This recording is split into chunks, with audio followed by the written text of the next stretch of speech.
teman-teman pemuda ini jangan sampai terlena gitu loh.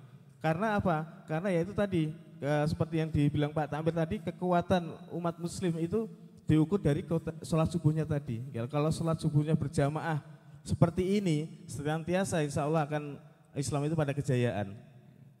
Tapi kalau sholat subuhnya itu sekarat, wah ini yang menjadi malapetaka buat kita. Ya. Apalagi pemuda-pemuda ini, karena pemuda-pemuda ini adalah sebagai backbone-nya ya, sebagai tulang punggung ya, sebagai tulang pergerakan daripada Islam ini. Karena di zaman Rasulullah itu banyak sekali pemuda-pemuda yang membawa perubahan-perubahan pada Islam. Makanya di akhir zaman ini yang gimana pemuda-pemuda kita sekarat, kita ingin membangun dakwah dengan cara pemuda-pemuda itu bisa asik, terus mereka juga bisa istiqomah ya. Yang jelas masjid inilah yang akan menjadi yang menjadi penampung para pemuda ini. Jangan sampai masjid ini dijauhi para pemuda-pemuda. Makanya di masjid ini kalau bisa kita buat acara-acara yang para pemuda-pemuda itu bisa masuk ya, seperti itu. Jadi kasih ruang untuk pemuda bergerak memakmurkan masjid-masjid yang ada di Karanganyar ini. Alhamdulillah sudah 242 masjid yang kita datangi. Salah satunya Masjid As-Salam ini. Ya, karena Baiker Subhan ini salah satu program juga dari komunitas Budaya Insaf Karanganyar. Jadi di Karanganyar ini ada agenda atau ada komunitas yang mewadahi teman-teman hijrah. Ya, yang tadi seperti saya bilang genrenya atau masa lalunya itu berbeda-beda. Makanya kita wadahi agar mereka itu bisa kembali ke jalan Allah dan juga istiqomah. Ya, salah satunya itu programnya adalah ini. Baiker Subhan ini setiap ahad kita rolling dari masjid ke masjid di Karanganyar ini. Enggak hanya di Karanganyar, di Sragen, di Boyolali, kadang di Jogja ya. Itu kita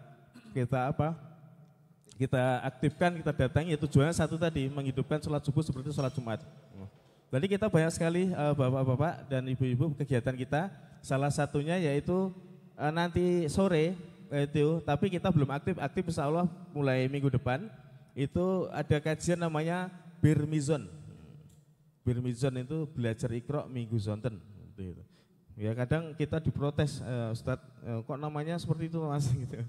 Ya karena dengan nama itu insya Allah teman-teman yang jauh dari masjid itu akan bisa memahami bahasa seperti itu. Jadi kan, ternyata dulu untuk masjid, sekarang untuk taat seperti itu. Jadi memang nama-nama itu kita buat agar mereka itu enggak asing. Kalau mereka kita buat kajian Al-Ghuraba atau itu, mereka akan asing, wah ini kita mau diarahkan kemana itu. Nah seperti itu teman-teman, makanya kita buat nama-nama yang mereka itu bisa menerima, seperti Birmizon, belajar Iqra minggu zonten.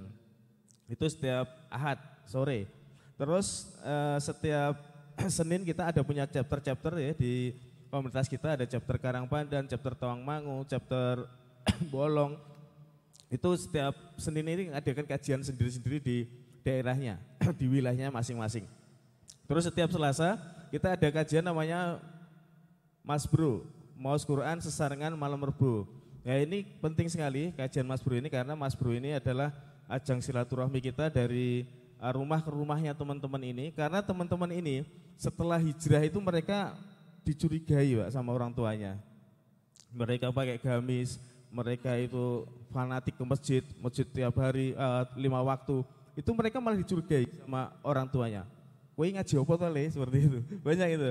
Mereka enggak khawatir kalau anaknya itu pulang dalam keadaan mabuk, dalam keadaan maksiat. Mereka enggak khawatir. Paling besok ya mari seperti itu. Tapi saat anaknya ini berubah, ya mungkin malah lebih khawatir.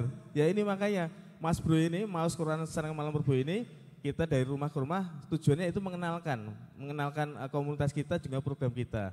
Nanti ada warga setempat yang kita undang ataupun pemuda setempat biar tahu, oh kegiatannya dari komunitas kita itu seperti ini. Hanya baca Quran, baca Iqra, yang enggak bisa belajar Al-Quran diajari belajar Iqra, seperti itu. Dan alhamdulillah ini sudah 5 tahun komunitas ini berjalan, dan sambutan dari orang tua itu luar biasa. Bahkan mereka kalau enggak ngaji itu diingatkan sama orang tuanya, seperti itu. Dulu waktu awal-awal kita hijrah, orang tua kita curiga, tapi setelah mereka tahu kegiatan kita. Alhamdulillah sekarang support ya, mendukung. Bahkan ada yang sudah punya istri, itu istrinya seneng suaminya itu hijrah seperti itu. Terus setiap Rabu kita ada agenda namanya Karanganyar Mengaji. Kita yang dimana membuat kajian di Taman Pancasila. Kita di tengah-tengah Taman Pancasila kita membuat halakoh ataupun kegiatan di tengah-tengah Taman Pancasila itu. Kita gelar tikar, gelar meja, kita bawa lampu sendiri, bawa sound sendiri. Yang kita sasaran di situ adalah preman setempat situ, tukang parkir, anak pedagang, bahkan ya pedagang itu sendiri. Jadi alhamdulillah juga sudah berjalan 5 tahun juga di Karanganyar itu, di Taman Pancasila itu sampai sekarang ya. Alhamdulillah setiap kita datang itu anak-anak itu sudah menunggu. Jadi saat mobil belum datang ya, kita kan ada mobil operasional dakwah ya, Tuan Kopika itu bawa alat itu, setiap kita muter alat itu ada Al-Quran, meja, terus stiker, sound itu ada di mobil. Jadi saat mobil itu datang anak-anak sudah nunggu gitu. Jadi mobil dibuka udah dibantuin sama anak-anak para pedagang itu untuk bawa barang-barang tadi ke tengah-tengah Taman Pancasila. Masya Allah. Terus setiap Kamis, kita ada agenda namanya di sore hari kita ada namanya Satroni, Santri Trotoar Indonesia. Ya kita ngaji di lampu merah 413 itu Bapak kalau lewat situ itu ada anak-anak yang ngamen di situ, anak pang, anak jalanan itu. Alhamdulillah sekarang kita bina.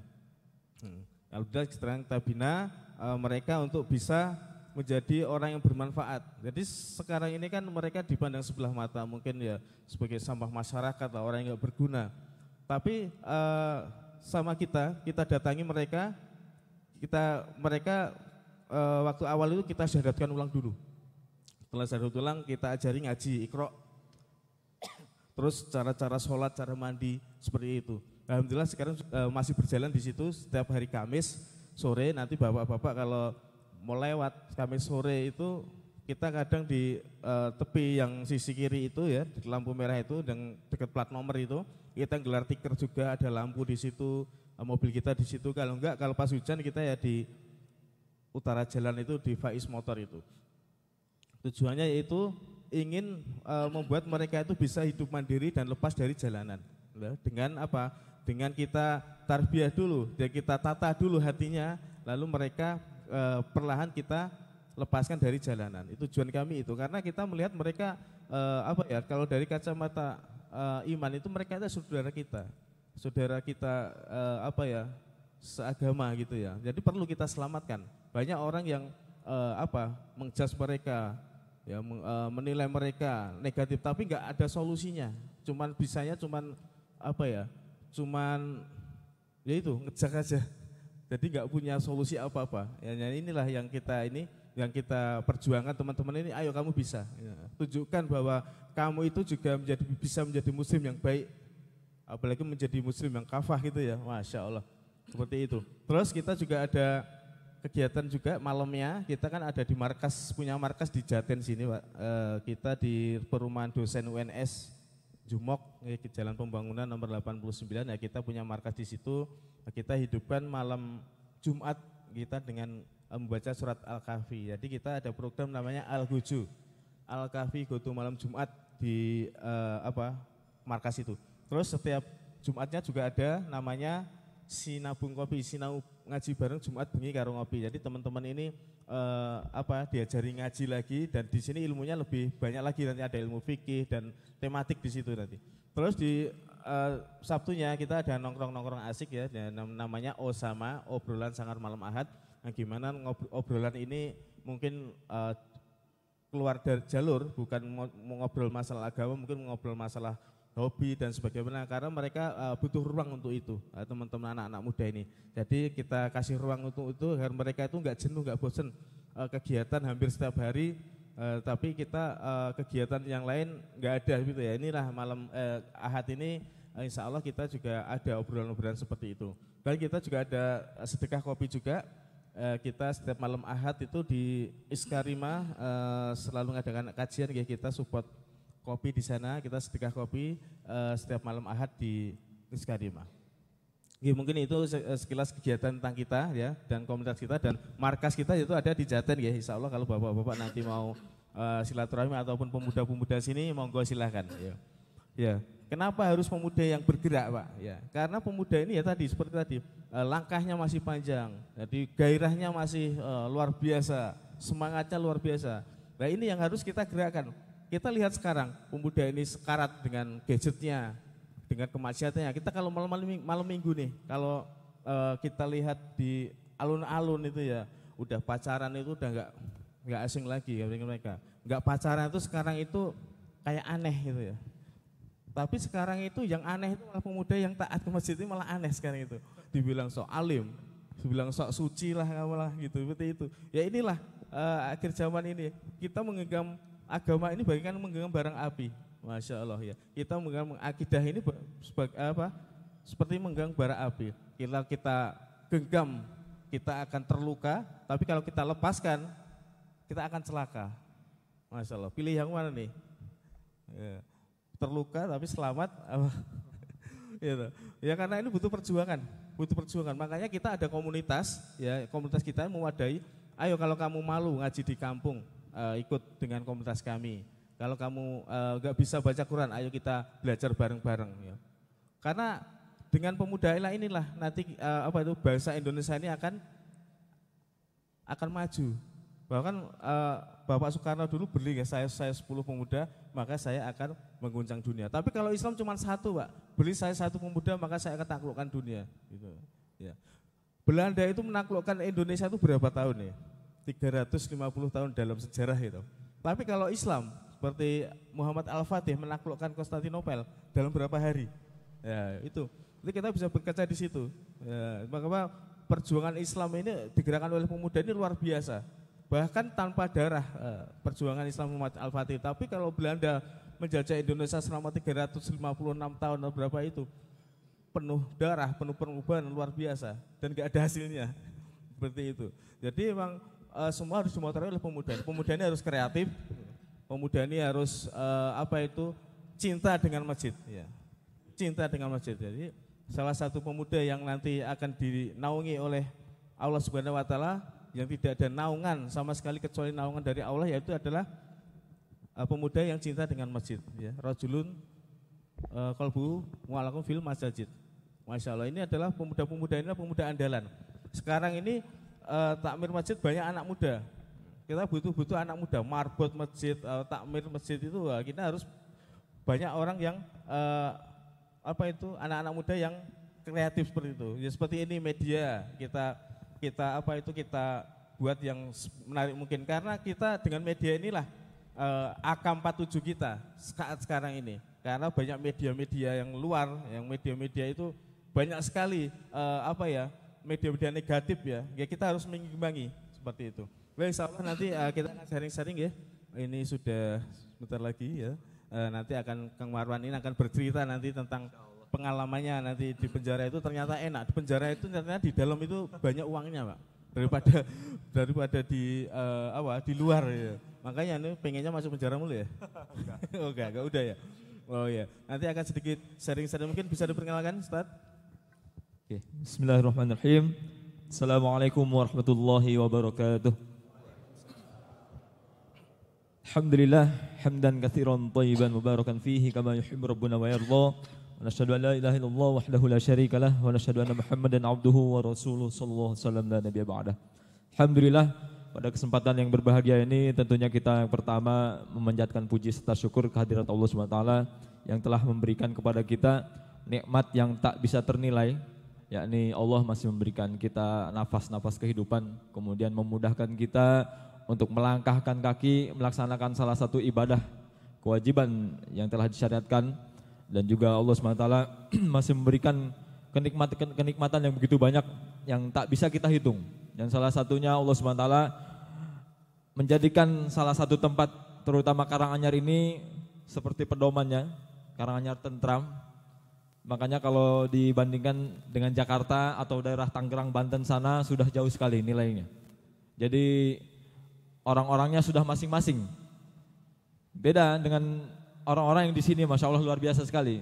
Apalagi naik sedikit ke atas, ibu-ibu, bapak-bapak kalau ke atas itu ukhuwahnya lebih luar biasa sekali. Jadi kalau mereka jadi pejabat pemerintahan, kelurahan, itu tinggal santai-santai saja. Karena memang warganya sudah kondusif. Jadi swadaya masyarakat itu betul-betul diterapkan. Ukhuwahnya luar biasa. Beda dengan kultur di Banten sana, Jakarta sana. Orangnya sudah masing-masing. Dia punya mobil mewah, depan rumahnya jalannya rusak, masa bodoh. Nggak mau dia perbaiki. Kalau di atas swadaya masyarakat, ini luar biasa sekali, nikmat ukhuwah yang tentunya salah satunya yang harus kita syukuri. Sholawat berserta salam semoga tercurah limpahkan kepada baginda kita Nabi Muhammad Sallallahu Alaihi Wasallam serta para keluarga, para sahabat, para tabiin, para tabiut tabiin dan kita segenap pengikutnya yang tentunya belajar untuk mengamalkan sunnah-sunnahnya dan menerima sepenuhnya apa yang telah diajarkan oleh Allah dan Rasulnya. Jadi rasa menerima ini juga Allah singgung dalam ayatnya, fala warabbika la yu'minun hatta yuhaqqimuka fima syajara bainahum tsumma la yajidu fi anfusihim harajan mimma qadaita wa yusallimu taslima. Kata Allah SWT, tidak beriman kamu ini hatta yuhaqqimuka fima syajara bainahum, sehingga kamu menjadikan Nabi SAW sebagai hakim untuk memutuskan perkara yang kamu perselisihkan. Tsumma la yajidu fi anfusihim. Tidak sebatas itu, kata Allah SWT, kemudian kamu menerima dengan lapang dada. Dan ini berkenaan ada salah seorang yang disarankan untuk bersedekah waktu itu. Kemudian dia membuat sumur dan bertanya siapakah yang harus didahulukan. Nabi mendahulukan orang itu dan ada salah satu orang yang mengomentari hal tersebut. Jadi katanya, wahai Nabi, kamu mendahulukan dia wajar karena dia anak bibimu. Jadi menganggap Nabi ini diskriminatif, pilih-pilih. Dan Allah SWT turunkan ayat ini. Jadi hal sekecil apapun Allah turunkan ayat waktu itu. Jadi rasa menerima dengan lapang dada ini dibahas dalam Al-Quran. Makanya hari ini kadang-kadang kita jangan ikut-ikutan statement. Ada seorang public figure yang dia katakan lebih baik tidak pakai jilbab tapi hatinya bagus, hatinya baik, hatinya bersih, daripada pakai jilbab hatinya buruk. Ini keliru. Kalaupun belum bisa diam. Kalau tidak bisa pakai jilbab tinggal di rumah. Karena jilbab ini sudah syariat. Tidak bisa dikotak-katik. Tidak bisa di kotak-katik sedemikian rupa. Karena hari ini memang banyak sekali hukum yang tentunya dirubah-rubah. Jadi dicarikan dalil yang tepat untuk supaya bagaimana cocok dengan hukum yang diinginkan. Nah ini salah satunya saya pernah mengalami hal itu, perjalanan yang luar biasa sekali. Jadi bagaimana kebobrokan pemerintahan ini saya mengalami betul. Dari kejaksaan, dari busernya juga yang menangkap saya waktu itu. Jadi dulu saya pernah nakal di narkoba, kemudian masuk penjara 5 tahun 6 bulan. Jadi salah satunya sebetulnya waktu itu saya tidak mengikuti nasihat orang tua. Jadi pada sore hari menjelang maghrib, orang tua sudah memberitahu saya kalau motor itu suruh dimasukkan ke rumah. Motor masukin ke rumah, kamu sholat, terus kamu ikut ngaji. Temenin Ustadz Faseh, namanya Ustadz Faseh di sana, tetangga saya juga. Dan memang saya aktif ikut kadang-kadang dampingi beliau untuk ngaji di musola. Lah, karena ini nggak saya dengar, nggak saya gubris omongan orang tua saya, akhirnya saya berangkat ke Jakarta untuk transaksi waktu itu. Karena memang sudah dijanjikan sama salah seorang yang ternyata dia buser. Jadi diminta untuk transaksi dan akhirnya saya iakan berangkat dan saya tidak menggubris ucapan orang tua yang menyuruh untuk sholat kemudian ikut ngaji. Nah, ini salah satu ternyata hari ini sudah paham bagaimana ternyata dalam Islam kedudukan berbakti kepada kedua orang tua ini tertinggi kedua setelah tauhidullah. Setelah beribadah kepada Allah SWT. Wa qadara rabbuka alla ta'budu illa iyyahu wa bil walidaini ihsana. Ini kadang-kadang kita lupa hari ini. Ternyata ridho Allah ada pada ridho kedua orang tua kita. Jadi dalam ayat ini juga dijelaskan seperti itu. Saya tidak menggubris orang tua waktu itu. Dan akhirnya saya berangkat mengiyakan transaksi. Dan akhirnya Allah SWT memberikan teguran, dihukum masuk penjara. Waktu itu divonis 5 tahun 6 bulan. Dan di sana bertemu dengan buser-buser yang luar biasa sekali. Kita ditawarkan, pertama kali ditawarkan waktu itu sebetulnya pas saya masuk ke hotel penginapan itu, saya meminta untuk bisa 86. Kalau istilah 86 itu damai, kemudian kita tebus dengan uang, kita pulang, nggak diproses. Tapi kanitnya waktu itu, kepala unit Kasat Narkobanya ini dia tidak mau dibayar, karena memang waktu itu masih mengejar target untuk kenaikan pangkat akhir tahun. Jadi kita tidak di ACC dan akhirnya kita tetap diproses. Tetap diproses dan saya dua orang dengan saudara saya dan kita diproses 5 tahun 6 bulan waktu itu. Dan itu luar biasa sekali, perjalanan yang luar biasa. Ada salah seorang buser yang waktu itu ternyata padahal dia menyamar sebagai tukang ojek. Jadi ternyata dia buser. Wah ini buser pinter-pinter. Narkoba ini sebenarnya lebih pinter dari buser ini. Anak-anak narkoba ini. Sayangnya mereka pinternya istilahnya itu pakai cepu. Bahasa cepu ini kalau di sini apa? Spion ya. Jadi pura-pura beli dan akhirnya ketangkep. Sebenarnya anak-anak narkoba ini cerdas sebetulnya. Dan Masya Allah luar biasa sekali, saya masuk 5 tahun 6 bulan diponis dan sempat kaget karena harus diponis 5 tahun 6 bulan, kepikiran ini nanti 5 tahun 6 bulan di penjara mau ngapain, Masya Allah. Dan akhirnya sempat goyang juga galau. Sempat 86 sama jaksanya juga. Di jaksa sempat 86. Jadi bahkan sebelum jaksa masih proses BAP itu kita sudah mulai rubah BAP. Padahal saya sudah katakan orang tua, Bu, saya ini kenakalan saya siap terima. Jadi gak usah ibu ngeluarin uang sedikit pun, gak usah. Pokoknya saya mau diponis berapapun saya terima, saya jalani karena ini kesalahan saya. Tapi karena kasih sayang orang tua untuk anak, sehingga orang tua diam-diam main uang. Dan mainlah sama buser ini yang BAP kita, kemudian merubah pasal. Jadi pasal kita dirubah, BAP-nya dirubah, supaya pasalnya tidak terlalu memberatkan untuk nanti diponis. Sehingga waktu itu akhirnya kita dapati, kita rembukan BAP dirubah. Jadi berita acara penangkapan itu saya dirubah. Jadi bukan waktu itu saya duduk di, sebetulnya saya transaksi di sebuah bawah pasar malam di Masjid Akbar Kemayoran waktu itu di Jakarta, daerah Dakota sana.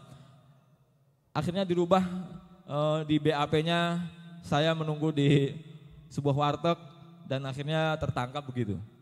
Dan ini mereka padahal buser ini waktu di kejaksaan melaporkan berita acara penangkapan ini sambil disumpah dengan Al-Quran kepalanya. Tapi nggak ada pengaruhnya, mereka nggak ada takutnya.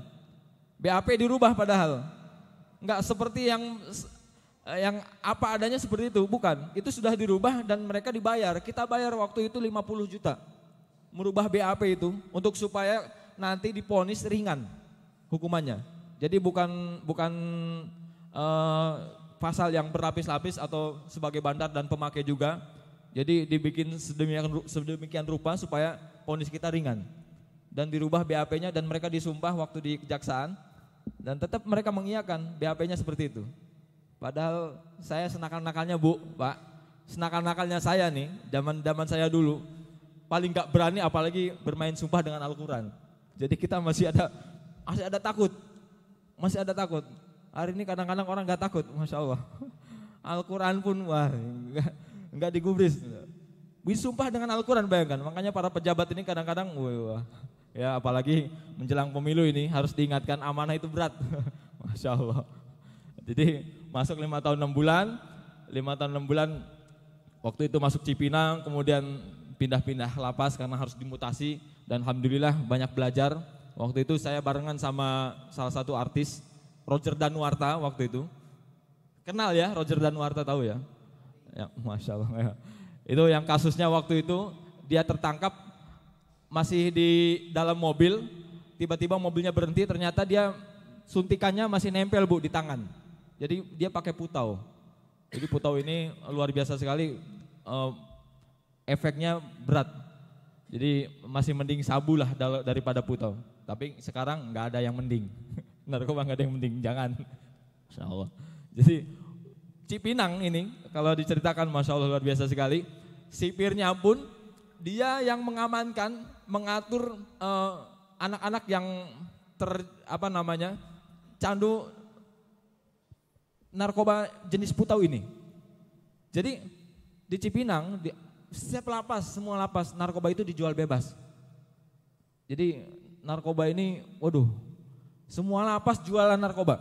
Kita kalau di lapas beli narkoba itu seperti beli permen, Pak. Jadi mudah sekali. Bahkan para zombie-zombie ini, mayat hidup, yang dikatakan mayat hidup ini, orang-orang yang pemakai putau ini yang mengamankan sipirnya langsung. Jadi disuruh antri, kemudian yang satu jualan, yang jualan bandar narkoba, orang yang napi juga.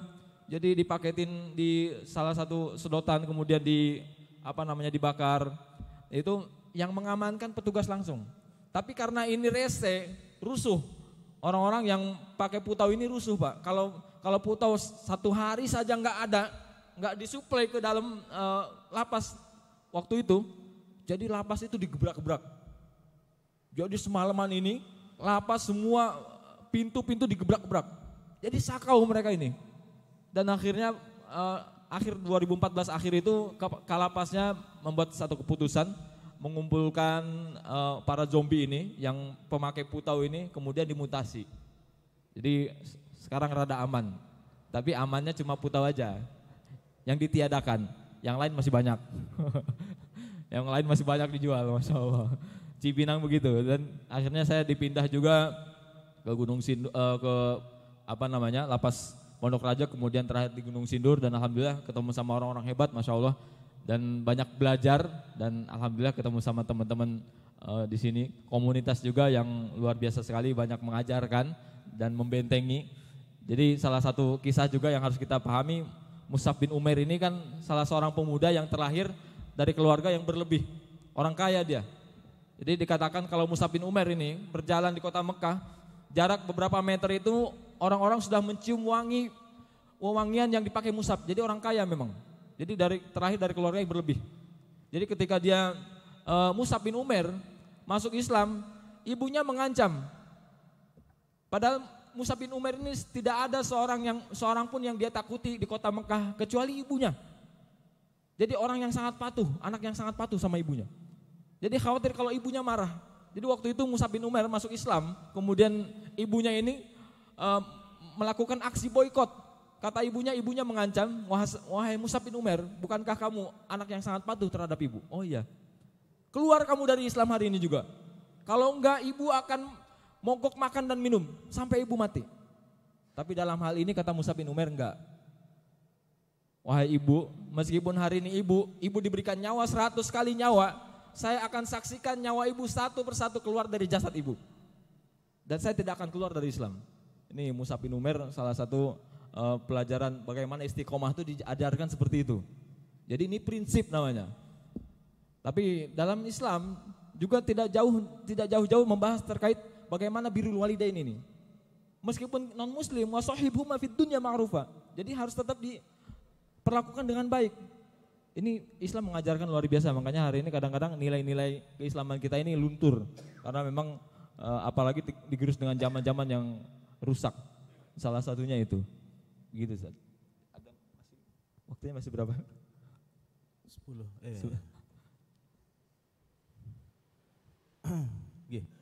Alhamdulillah tadi sekilas cerita Ustaz Marwan ya.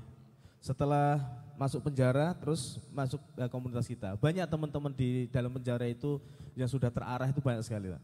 Ada yang sudah hafal ya, berapa juz, 15 juz, 10 juz. Mereka masuk dengan kejahatan mereka. Tapi setelah mereka di dalam itu bisa bisa hafal sekian juz itu, setelah mereka keluar beberapa hari ataupun seminggu atau 1 bulan lagi itu masuk lagi. Betul. Seperti itu. Jadi memang komunitas ini penting sekali untuk mewadai teman-teman seperti ini, karena teman-teman seperti ini, Ustadz Marwan ini yang dulu maaf ya pecandu sabu-sabu. Ini susah untuk dihilangkan kalau sabu-sabu ini. Jadi kehasrat ingin makai itu sangat tinggi sekali. Saya juga jamin ini Ustadz Marwan ini kalau di depan gini ya ada teman, misalkan nggak ada orang lain, ada teman, ini pakai ini mau nggak? Oh ini udah imannya goyah ini. Bener. Karena karakter pemakai sabu itu seperti itu, Pak. Jadi nggak bisa hilang. Bahkan dokter dari BNN pun mengatakan seperti itu.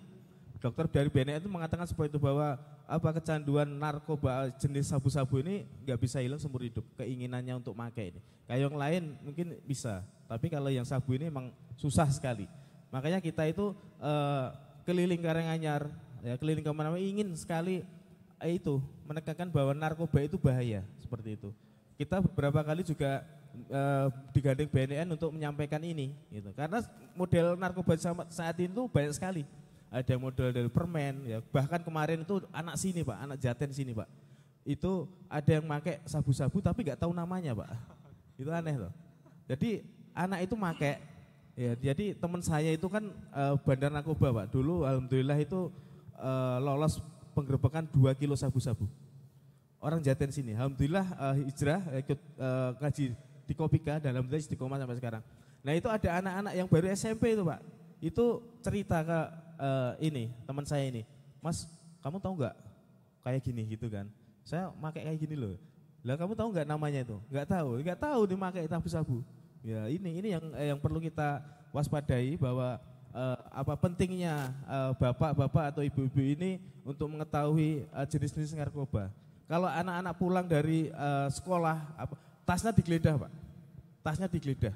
Kita nggak tahu nanti itu nyimpen apa, itu HE panjenengan, itu kita perlu itu membentengi itu, ya. Terus yang kedua adalah komunikasi dengan anak. Ini penting sekali karena mereka itu menjadi seperti itu karena mereka kurang komunikasi dengan orang tua. Orang tua nggak bisa diajak curhat, nggak bisa diajak ngomong. Akhirnya apa? Akhirnya anak itu curhat kepada temannya dan temannya mengarahkan pada hal seperti itu. Nah ini yang menjadi tantangan buat kita semuanya, bahwa kita harus bisa memahami bahasa anak. Jadi kalau anak waktu mohon maaf maksiat itu ya, pulang dalam keadaan maksiat, terus anak itu curhat ke kita, Pak saya maksiat tadi, saya mabuk semalam tapi nggak sengaja itu ya. Jangan diomelin Pak. Nanti kalau diomelin anak ini akan jadi. Ya akan mental, ya kita rangkul pelan-pelan, kita dapatkan hatinya seperti itu ya. Jadi teman saya ini Pak, teman saya ini ada juga ini selama anaknya maksiat itu dia itu nggak pernah namanya itu mengejak anak saya nakal. Gitu. Bahkan setiap sholatnya itu teman saya ini didoakan terus setiap sholat tahajud itu. Dan di umur yang kesekian puluh tahun, udah 30 berapa tahun itu, alhamdulillah menemukan titik hijrah tadi dan masya Allah hijrah terus dakwah. Yang dulu sangat ingin sekali anaknya itu cita-citanya jadi polisi. Saat mau jadi polisi terus bajunya punya tato. Itu. Jadi saat anaknya itu pulang dalam keadaan mabuk itu bajunya diganti, ya terus dilapin. Masya Allah saya sampai terharu Pak. Gak ada itu bapak atau orang tua itu sekarang itu yang sabarnya seperti itu ya. Bahkan mendengar anaknya nongkrong aja. Udah marah-marah, apalagi sampai makan narkoba, bandar narkoba seperti ini. Perlu sekali parenting ya, anak-anak kita itu kita tarbiyah dan kita jaga. Setiap pulang sekolah atau apa itu orangnya nggak ada, kamarnya digeledah aja nggak apa-apa. Ada suntikan atau ada bong ya itu untuk ngisep sabu itu, atau ada apa, itu perlu ada obat-obatan apa. Nah ini perlu sekali bagi bapak-bapak ini untuk Oke, monggo silakan kalau ada tambahan. Tadi lupa mau menyampaikan ternyata. Oh iya, salah satu yang tadi setelah disampaikan booster tadi itu. Jadi setelah itu ada lagi orang tua main uang lagi sama jaksa. Jadi harus disampaikan ini. Lain kali jangan main lagi lah. Jangan main uang lagi. Jangan berurusan, apalagi berurusan soal hukum dengan para petugas itu pemerintahan. Kacau. Karena ibu saya waktu itu bayar jaksa, nyiram jaksa istilahnya, dan itu hampir nominalnya mungkin kurang lebih 200 juta demi anaknya supaya tidak dihukum terlalu tinggi. Dan alhamdulillah waktu itu dijanjikan paling kami vonis 1 tahun 5 bulan, nanti dipotong remisi paling anak ibu beberapa tahun saja di dalam, dan beberapa bulan saja di dalam, dan ternyata pas waktu sudah hari H untuk sidang vonis, sidang tuntutan, ternyata jaksanya menghilang, diganti sama jaksa pengganti, dan kita tidak tahu itu jaksa, dan jaksa yang pengganti itu kita konfirmasi, Pak, saya katakan namanya Pak Budi.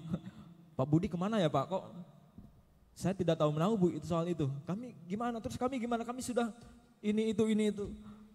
Wah, ini saya hanya ditugaskan untuk menjadi jaksa pengganti dan akhirnya tetap divonis 5 tahun 6 bulan dan alhamdulillah ini ada satu manfaatnya yang luar biasa sekali, banyak bersyukur. Jadi dengan keterbatasan di penjara itu justru malah kita banyak bersyukur. Hari ini kalau kita mau banyak bersyukur, kita ingat batas-batas apa yang ada dalam diri kita. Kalau kita tidak mampu, jangan lakukan itu. Kalau kehidupan kita sederhana, cukup kesederhanaan itu kita nikmati. Di penjara itu kenapa dia bisa bersyukur, merasakan nikmat. Makan Bu, makan sama kerupuk, satu kerupuk ini beli 2.000 perak. Makan sama nasi itu sudah nikmat sekali. Malah mengalahkan restoran yang mewah. Itu nikmat sekali, karena keterbatasan. Hari ini kalau kita merasakan kenikmatan, itu harus banyak bersyukur dan harus kita mampu bagaimana batas-batasan kita. Jadi kalau kita tidak mampu jangan memaksakan, nikmati apa yang ada. Penjara itu begitu. Dan makanan-makanan penjara ini ngeri sekali. Nasi cadong, kita sebutnya nasi cadong. Nasi jatah pemerintah, warnanya kuning, agak ke coklat-coklatan, wanginya sedap sekali. Terus di dalam nasi itu sudah tercampur ada banyak macam-macam. Kalau gabah itu nggak kehitung Bu. Gabah itu banyak sekali. Jadi kalau makan itu kita milihin gabah, milihin batu. Itu nasi pemerintah begitu. Terus ada karet, kadang-kadang karet sendal itu ada. Ada tali-tali bekas karung itu ada di nasi itu. Jadi kalau kita mau makan, kita sibuk milihin dulu. Misahin gabah, misahin batu, misahin tali itu. Itu nasi penjara begitu. Dan lauknya Ibu kalau tahu, Masya Allah lauknya ini sayuran. Kalau datang dari mobil itu nggak dibersihkan dulu Bu. Sayuran itu turun dari mobil, langsung dirajang, direbus. Cuma dikasih garam. Makanan penjara tuh begitu. Tapi nikmat itu. Karena nggak ada. Ada sebetulnya, koperasi ada, jual mahal tapi. Harganya satu bungkus 50.000. Nasi Padang, beli ibu di penjara nasi Padang itu 50.000 satu bungkus Pak. Jadi kalau orang tua kirim transferan cuma 200.000, masa iya kita belikan nasi Padang makan cuma 4 kali? Sayang, mendingan kita irit-irit, beli kerupuk, beli sambal saset, itu sudah nikmat sekali. Masya Allah. Itu penjara itu makanannya mengerikan. Ada ikan Indosiar itu yang sisiknya gede-gede sekali Bu. Kita sebutnya ikan Indosiar. Jadi ikan itu kalau kita kasih ke kucing, kucingnya lari takut. Mengerikan itu. Ada tempe mayat namanya. Kita sebutnya tempe mayat karena tempenya pucat sekali. Tempenya pucat karena nggak dimasak, nggak diapa. Jadi tempe itu cuma direndam kasih pewarna kuning sudah disuguhkan. Nggak diapa-apain, makanya kita sebutnya tempe mayat karena pucat warnanya.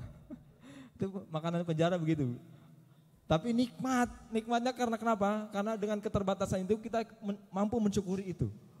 Kalau hari ini kita tidak merasakan kenikmatan yang Allah SWT berikan kepada kita, belajar untuk itu. Belajar untuk tidak berlebihan dalam segala hal. Kalau kita tidak mampu, nikmati apa yang ada dalam diri kita. Supaya kita mampu mensyukuri nikmat-nikmat yang Allah SWT berikan. Makanya anak-anak penjara begitu. Dan salah satu sayangnya, karena lingkungan yang rusak, makanya alhamdulillah ini ketemu komunitas-komunitas yang luar biasa sekali.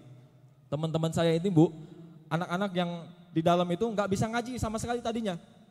Baca Quran itu dari nol. Sampai fasih baca Quran, kemudian hafalan sampai belasan juz. Itu luar biasa sekali. Tapi pulang ke rumahnya saya dikabarin, Wan, lu udah denger nggak si Dani masuk lagi sekarang di Mabes, lebaran di sana dia. Aduh, itu lingkungan yang rusak. Teman saya banyak sekali pulang itu nggak sampai setahun jaraknya, cuma beberapa bulan masuk lagi karena lingkungan yang rusak. Jadi makanya salah satu ketemu teman-teman yang menggerakkan pemuda-pemudi untuk kegiatan keislaman, dan semoga ini masjid salah satunya mendukung untuk hal itu. Jadi penting kita untuk membentengi pergaulan-pergaulan yang merusak nilai-nilai Islam salah satunya, begitu kan. Kuliah terbaik adalah penjara ya? Oh iya, karena Soekarno mengatakan universitas tertinggi di dunia ini penjara. Masya Allah. Bukan universitas UNS, bukan. Penjara, ternyata memang penjara itu berat. Enggak semua orang bisa. Kemarin saya dikirimi video sama Ustadz Lauza, Masya Allah. Beliau waktu pulang ke Bandung, beliau kirim video persis di sana beliau melintas rutan Cipinang. Rutan kelas 1 Cipinang. Ustaz, ini tempat antum dulu katanya. Masya Allah. Iya Ustaz, itu ana lama di situ. Masya Allah. Itu kenangan. Masya Allah. Kadang-kadang mengingatkan. Closing statement, silakan. Oh ya.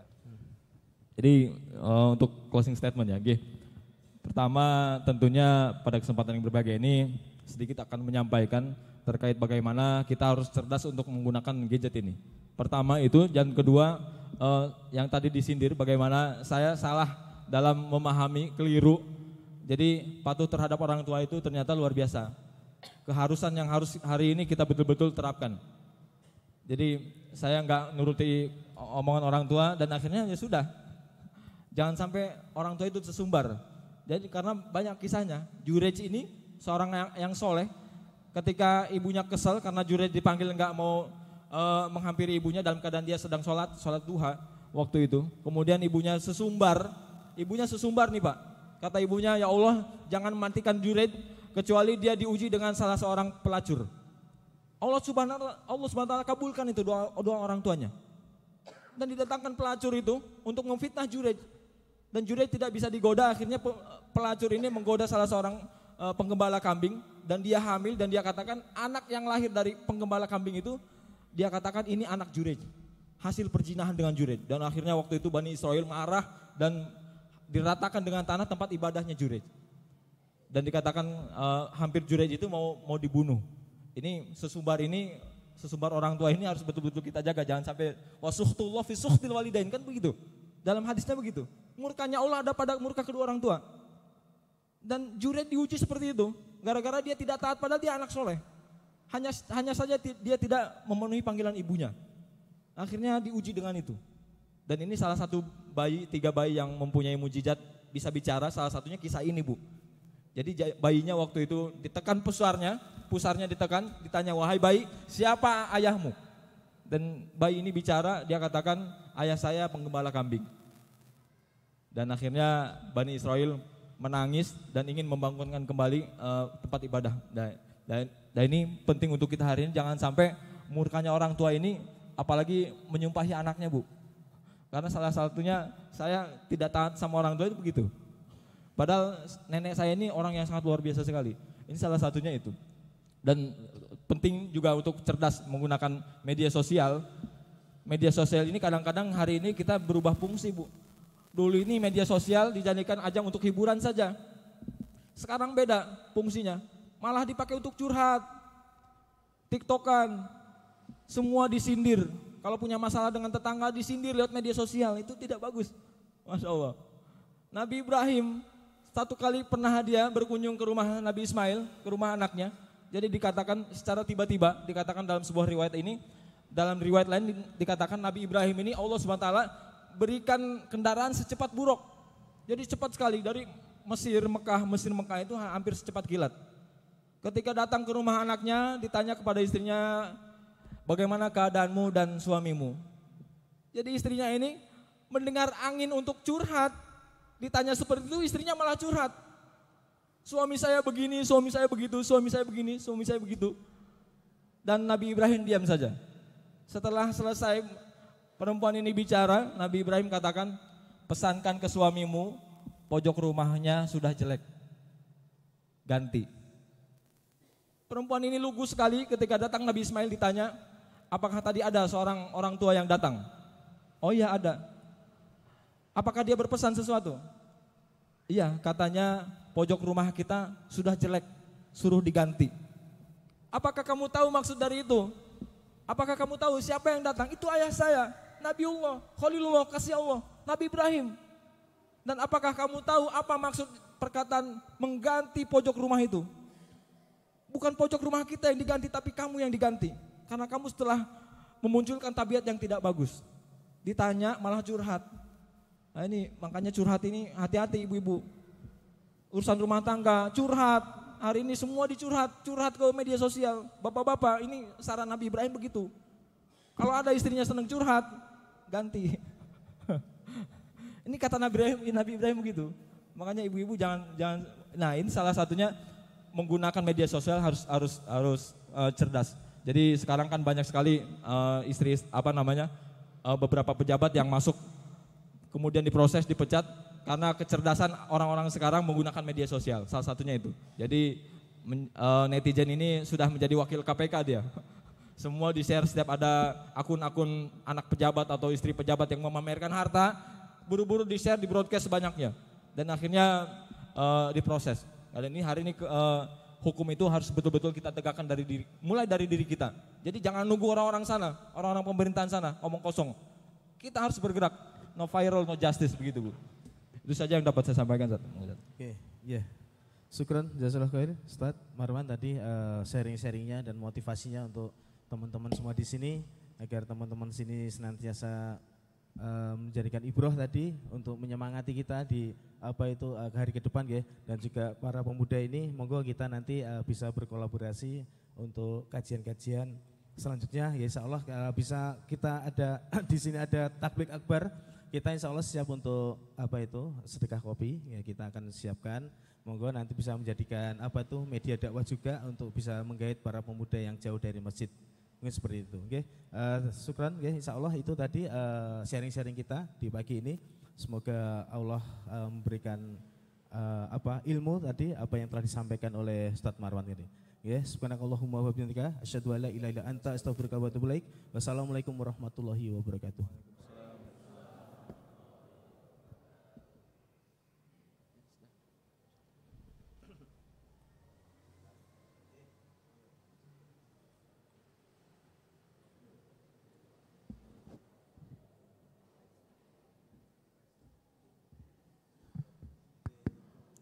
Bapak Ibu sekalian, monggo silahkan untuk sarapan pagi seperti biasa. Bapak-bapak, saudara-saudaraku dari Paikes juga dipersilahkan untuk bersama-sama sarapan. Kepada Bapak Ibu jamaah Masjid As-Salam, saya beritahukan bahwa kegiatan kita mulai aktif besok pagi. Semua kegiatan mulai aktif. Jadi kegiatan kita semua mulai aktif besok pagi, monggo menyesuaikan, kajian-kajiannya menyesuaikan, kita mulai kembali semangat baru setelah Ramadan. Pada rekan-rekan takmir saya beritahukan bahwa karena nanti malam ada halal bihalal jedes wetan, kantoran takmir dimajukan ba'da maghrib. Ba'da maghrib, monggo hadir sesuai yang saya sampaikan. Terima kasih.